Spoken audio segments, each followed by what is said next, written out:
Sophie, vous venez d'être nommée la nouvelle directrice de la maison d'aide et d'hébergement L'Émergence. C'est quoi votre expérience dans le domaine des violences conjugales? Ben, ça fait 27 ans que je travaille en violence conjugale pour la maison d'aide et d'hébergement L'Émergence. J'ai commencé en 95 à titre d'intervenante. J'étais intervenante auprès des femmes. Ensuite, j'ai été 10 ans, je pense, je me souviens plus du nombre exact, mais une dizaine d'années comme coordonnatrice de la maison Mary Reese. J'ai fait une petite pause. J'ai pris un an sans solde pour aller essayer autre chose. Puis, ben, c'est ça, je me suis rendu compte que la cause me tenait à cœur et ça me manquait, fait que je suis revenue. Les violences conjugales, ça peut être difficile et complexe à en discuter. Avez-vous remarqué si c'est plus médiatisé au courant des dernières années? Ben oui, on entend, tu sais, oui, on en entend plus du fait que, bon, il y a plusieurs féminicides. Fait que oui, on en parle un peu plus souvent qu'avant. La violence physique, on connaît bien ça. Pouvez-vous m'en dire davantage sur les violences psychologiques? C'est sûr, avant ça, bon, on parle de violence psychologique, on parle, mettons, pour donner des exemples, du contrôle, puis vous allez voir, là, durant ces années-ci, on parle beaucoup de contrôle coercitif, puis c'est tout comme des petites micro-régulations que le conjoint va mettre en place pour empêcher la femme d'être libre. Ça peut être, par exemple, contrôler les sorties, aller porter madame au travail pour être certaine qu'elle ne fait pas d'arrêt en revenant. Fait que c'est plein de petites choses comme ça qui privent la femme de sa liberté et de ses droits. Je dis souvent aux femmes que j'accompagnais, si la première fois qu'elle rencontrait son conjoint qui était violent physiquement avec elle, c'est sûr qu'elle n'aurait pas resté. Évidemment. Fait que ça s'installe vraiment progressivement. Ça peut être une petite remarque. Bon, est-ce qu'on laisse quelqu'un parce qu'il nous a dit que, bon, notre souper était pas si bon que ça?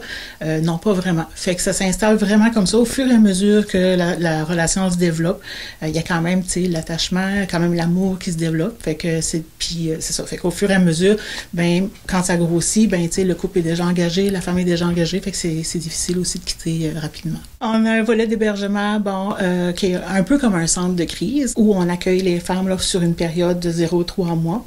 Les femmes vont là, tu sais, comme quand elles décident de quitter et de se réorganiser. On a ensuite la maison Mary Reese, ce sont des appartements supervisés, subventionnés, où les femmes peuvent rester de 3 à 24 mois. Ça leur permet justement là, d'apprendre mettons, à faire un budget, de se procurer des meubles. Fait que c'est vraiment une période transitoire où on apprend aussi à la femme à assurer sa propre sécurité. À l'Émergence, ben, c'est un milieu qui est vraiment sécuritaire, c'est un milieu fermé.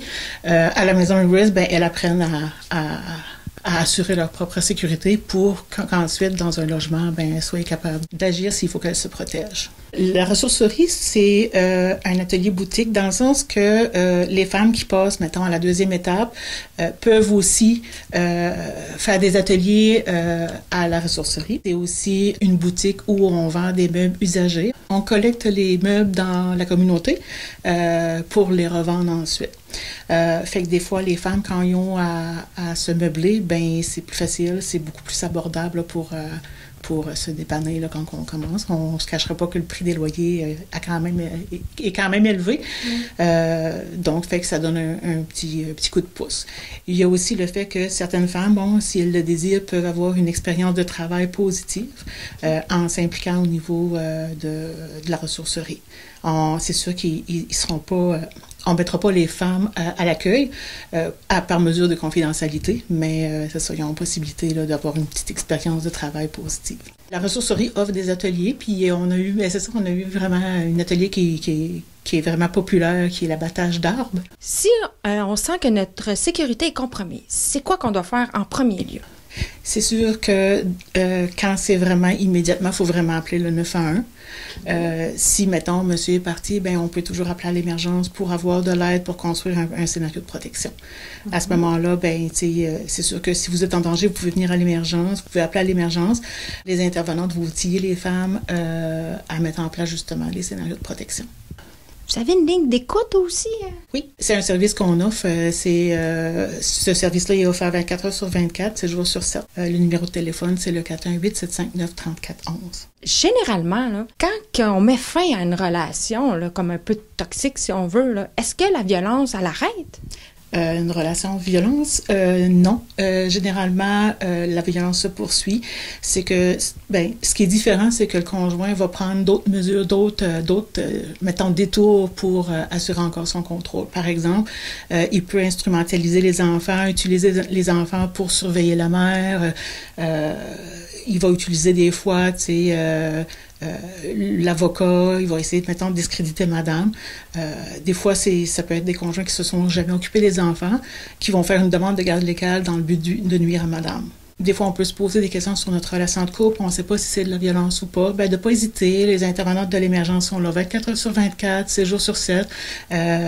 C'est pas nécessaire de venir en hébergement pour recevoir des services. On offre des suivis externes, on offre de l'écoute téléphonique.